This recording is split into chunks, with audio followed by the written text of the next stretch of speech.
Pink pink.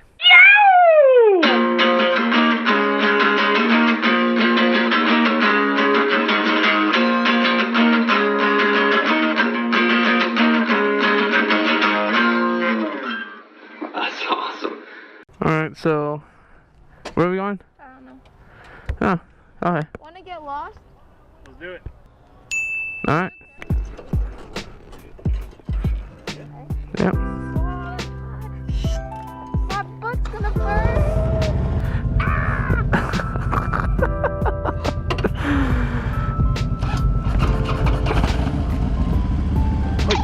Hoi. Ooh la la. Alright. Woo-wee. Let's get it.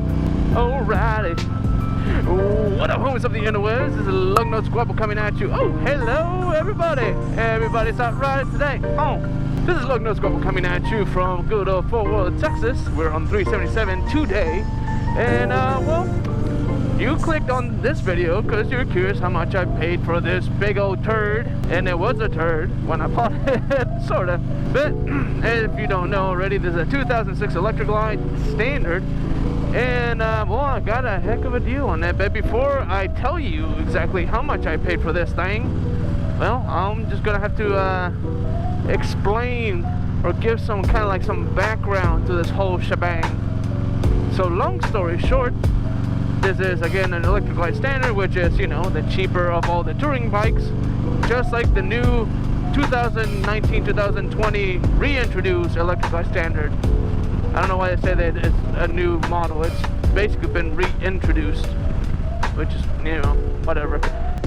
With that said, come on people, get moving. What is going on? Come on!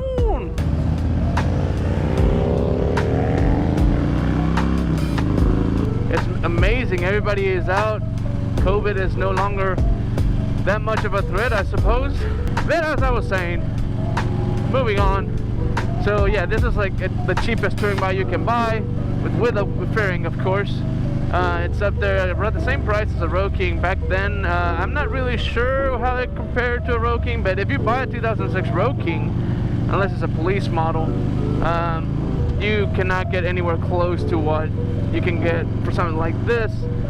I got this on the cheap, big time, and a used Electra-Glide Standard it's a bargain. I mean, the only issue with it is if you have insurance, most of the times if you crash one of these, then they'll just total it because the wholesale value is not very high on these things.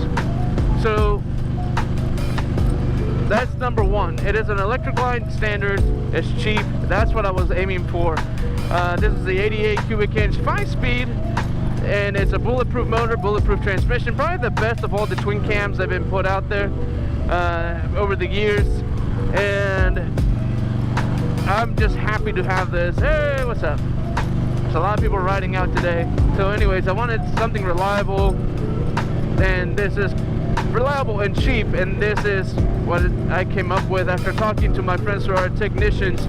This is the bike that they were like, this is what you should be looking for if you want a good deal. And I almost bought a Road King before this, and I'm glad I didn't. I'm glad I got an Electra-Glide Standard. I'm not a huge fan of the Batwing fairing, but it's grown on me. So so far this bike has been absolutely awesome, minus all the crap that I had to fix when I got it.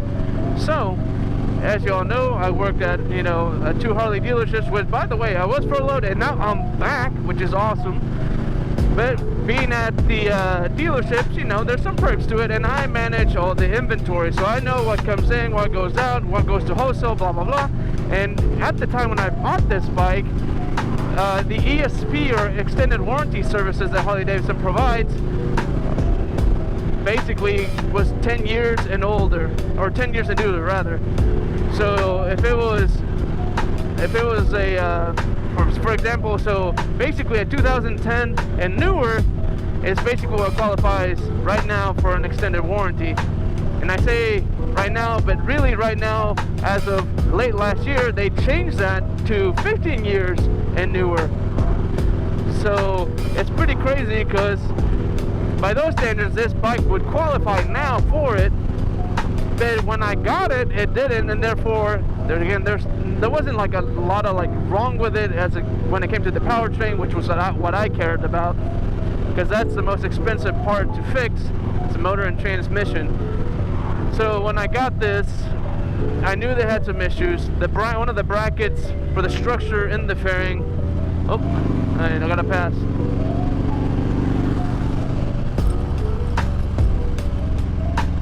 We're about to go check out some mansions.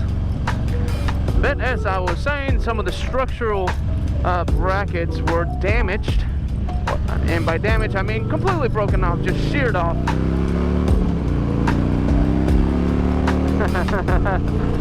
Woo-wee! Good times, everybody, good times. And so bracket was sheared off on the left side. If you're looking at the frame, how I'm looking at it on the left side, completely sheared off. So I had my friend Trip weld that bracket back together, reinforce it, put it back in. Great. So I got that fixed. And then right after that, there's other things that I had to fix, such I had a garbage fuel management system that I yanked out, and I got better fuel mileage after that. Not the greatest, but better than what it did. And then I changed the stupid True Duals that I had on there by Vance & Hines, also complete garbage. And I put a 2-in-1 Screaming Eagle pipe that I found, and then now it has a Thunder Hitter and it runs fantastically. That's a lot of cattle. This weather and this view, so good. With that said, there was other things that I need to fix. The motor mounts, both in the rear and front, because the front one basically gave out shortly after I bought it, and when you do the front, you might as well do the rear, so I did that. Did a lot of the bearings and some other stuff, miscellaneous stuff here and there. So slowly I keep finding all these things that are wrong with it, because the previous owner that bought it took it apart to get it painted, because this used to be red and now, well, it's black, and this is how I got it. So when they did that and putting it back together, they were not very good at it. There's a lot of missing bolts. The rear fender was attached by 2 weird bolts and nuts and washers, and I mean there's a whole bunch of points that you need to have special nuts and bolts, and it didn't have it. So at one point the docking hardware kind of separated pretty weirdly, and I'm just glad that, you know, it wasn't like a big deal when it happened, because my wife was riding with me and the sissy bar just came undone, man. It was no bueno. But that's fixed. So again, all that to say, this bike was going to wholesale, and it was just, they had its issues.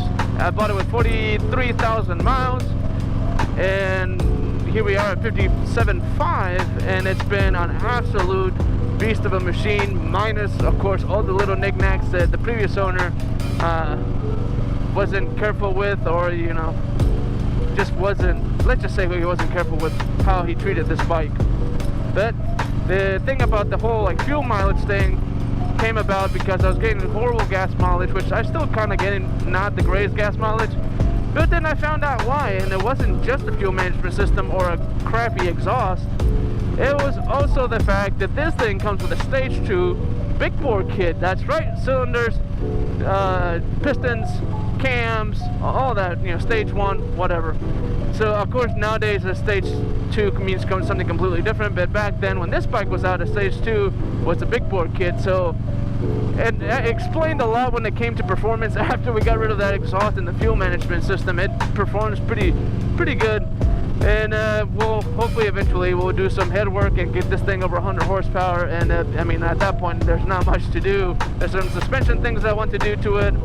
On the front end, the rear has fully adjustable legends. Not fully adjustable, it has some adjustment. It's not fully adjustable though. They're not piggyback, but it's a nice suspension. I've enjoyed it very, very much.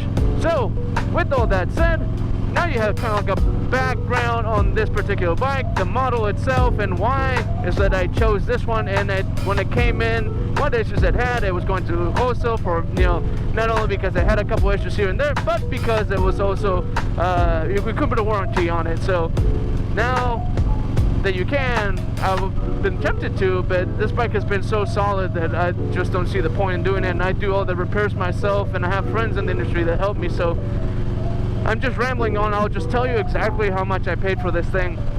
Are you ready? Drum roll, please. Well, yep, I paid $3,200 plus tax, title, and license. This bike retails around 6 to 7 grand nowadays. Well, at least last I checked, that's kind of what they go for. And all in all, with some of the free parts that I've gotten, and you know, the other stuff that I've invested in, like the audio system, which it's probably the most expensive thing that I've had to purchase so far. I'm probably in this thing for about $4,200. So all in all, it's been absolutely amazing financially speaking. I paid cash for this thing, and man, what a beast of a bike. So yeah, absolutely suggest getting an Electra-Glide Standard. 80, you know, got that 88 cubic inch 5-speed, which I mean, just bulletproof. You can beat on these things, and I mean, it's just gonna handle it. So that's a beautiful car, man. Holy smokes, it's in good shape too. Oh boy.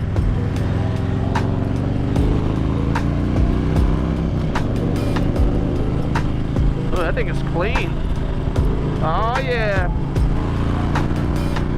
So yeah, that's all I got for you guys. If you like this video, if you like motorcycle content and automotive content, click that subscribe button, turn that notification bell on. And if you hate this video, let me know in the comments below.